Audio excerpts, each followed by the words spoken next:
చక్కటి ఇష్యూని సమస్యని ఎన్డీఎస్ఏ యొక్క రిపోర్ట్ ని బయటపెట్టించి ఈ చర్చని పెట్టిందని నేను కాదు, యాక్చువల్లీ మన డిబేట్ చూస్తున్న కాలర్, మన డిబేట్ చూస్తున్న ఎన్ఆర్ఐ వాళ్ళు చాలా మంది ఫోన్ చేస్తున్నారు. నిజానికి ఇక్కడ వాళ్ళకంటే రాజు గారికి ప్రత్యేకమైనటువంటి కృతజ్ఞత. ఆయన మెయిల్ పెట్టారు, ఎవరికి దట్టలేదు కానీ ఆయన మెయిల్ పెడితే రిప్లై వచ్చింది. ఏదో ఒకటి అయితే వచ్చింది కదా. ఇప్పుడు రాష్ట్ర ప్రభుత్వం పెడితే ఏదో ఒకటి వచ్చేది ఆన్సర్, ఎస్ ఆర్ నో అని. నికార్స్ అయినటువంటి తెలంగాణ బిడ్డ కాబట్టి, తెలంగాణ ప్రయోజనాలే ముఖ్యం కాబట్టి వారు ఆ మెయిల్ పెట్టారు. ఎన్డీఎస్ఏ కూడా సమాధానం వచ్చింది.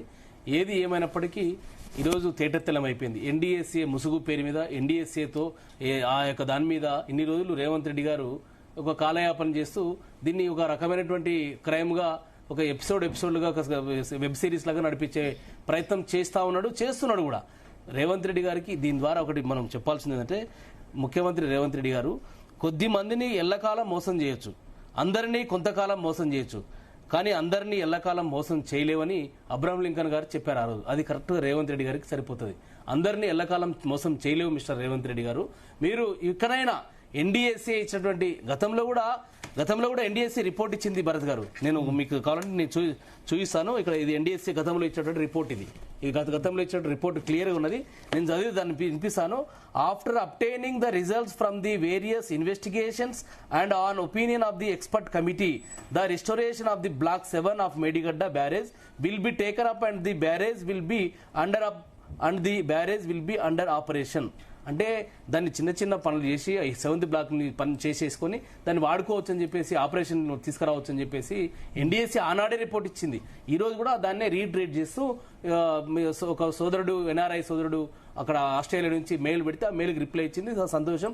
అంతకు ముందుగా మా యొక్క శరత్ గారికి మీరెందుకు ప్రయత్నం చేయలేదు? అపరావు గారు చెప్పారు కదా, అది కొంచెం అవుట్ ఆఫ్ ది బ్లాక్ లో చేసినటువంటి ప్రయత్నం. దానికి నిజంగా ఎన్డీఎస్సీలో ఢిల్లీలో పోయి ఒక రిప్రజెంటేషన్ వారికి అప్రిషియేట్ చేయాలి. దానికి ముందుగా మా శరత్ గారు కూడా అప్రిషియేట్ చేయాలి. ఎందుకంటే కాళేశ్వరం నుంచి కన్నేపల్లి నుంచి నీటిని లిఫ్ట్ చేయండి అని చెప్పేసి వారు అత్యున్నతమైనటువంటి హానరబుల్ హైకోర్టులో కూడా వాళ్ళు పిల్లో రిట్ చేసినట్టు ఉంది. వారికి కూడా ప్రత్యేకమైనటువంటి కృతజ్ఞతలు. చూడండి, ఇప్పుడు ఈ నెల 5వ తారీఖు రోజున మా పార్టీ వర్కింగ్ ప్రెసిడెంట్ కేటీఆర్ గారు కన్నేపల్లి నుంచి మోటార్లు ఆన్ చేయండి మహాప్రభు అని చెప్పేసి మొత్తుకోవడానికి కోసం అక్కడికి వెళ్తే తీవ్ర నిర్బంధాల మధ్యలో కేటీఆర్ గారు అక్కడికి వెళ్లి చూపించారు. నీళ్లు వెళ్తా ఉన్నాయి, మేడిగడ్డ గేట్లు మీరు దించకుండా ఎత్తినప్పుడు కూడా నీళ్లు వెళ్తా ఉన్నాయి. 97 ఎఫ్ఆర్ఎల్ ఎండిడిఎల్ నుంచి వెళ్తా ఉన్నాయి.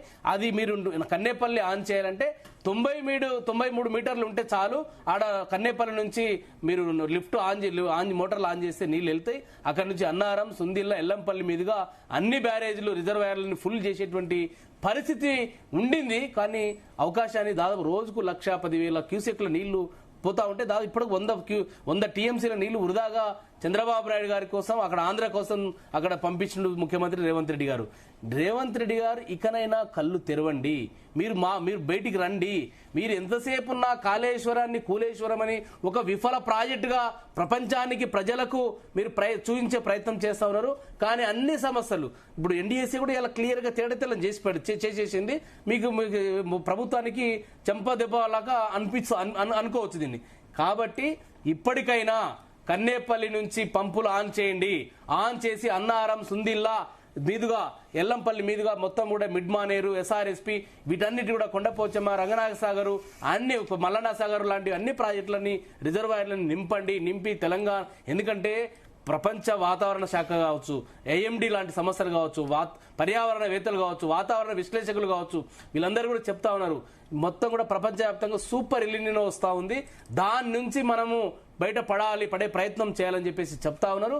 కాబట్టి ఇప్పుడు ఇన్ని రకాలైనటువంటి ఈ యొక్క తీవ్రమైన దుర్భిక్షమైనటువంటి పరిస్థితుల్లో కూడా నీళ్లు ఒడిసి పట్టుకోవచ్చని దూరదృష్టితో గౌరవ తెలంగాణ తొలి ముఖ్యమంత్రి కేసీఆర్ గారు వారు ఆలోచన చేసి ఇంజనీర్ల అందరి యొక్క సూచనల మేరకు వారు అక్కడ మేడిగడ్డ దగ్గర ప్రాజెక్టు నిర్మించినారు, వారు రూపకల్పన చేసిండ్రు. అంతే తప్ప ఆయన ఏదో తెలివి లేక కాదు, ఇంకొకటి కాదు, అన్ని విషయాలని ఆలోచన చేసి తీసుకున్న నిర్ణయము ఇది. 9 జూలై రోజు రిటైర్ ఇంజనీర్లు శ్యామ్ ప్రసాద్ రెడ్డి గారి నేతృత్వంలో ఉన్నటువంటి కమిటీ కూడా 2 పేజీల లేఖని కూడా చెప్పింది, కన్నేపల్లిని పంపులు ఆన్ చేయండి, ఏమి కాదని చెప్పేసి.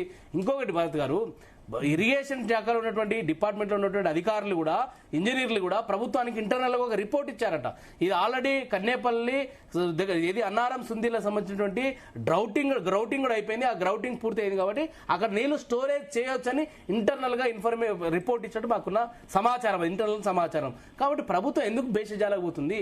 తెలంగాణ బిడ్డలకు నీళ్లు ఇవ్వండి, తెలంగాణ బిడ్డలకు నీళ్లు తాగునీరు సాగునీరు ఇవ్వండి అని మా పార్టీ నాయకత్వం మొర్రోని మొత్తుకుంటా ఉంటే లేదు లేదు లేదు నీళ్ళతో కాదు, కేసీఆర్ కేటీఆర్ హరీష్ రావు గారి రక్తం కోసి పొలాలకు కలిపితే అవే పంటలు పడితేనే ఒక అజ్ఞానంగా మూర్ఖంగా మాట్లాడుతూ ఈరోజు తెలంగాణ సమాజాన్ని ఒక క్రిమినల్ కదా ఏ రకంగా మాట్లాడుతారో ఆ రకంగా మాట్లాడుతూ ఈ రకంగా చేస్తా ఉన్నారు.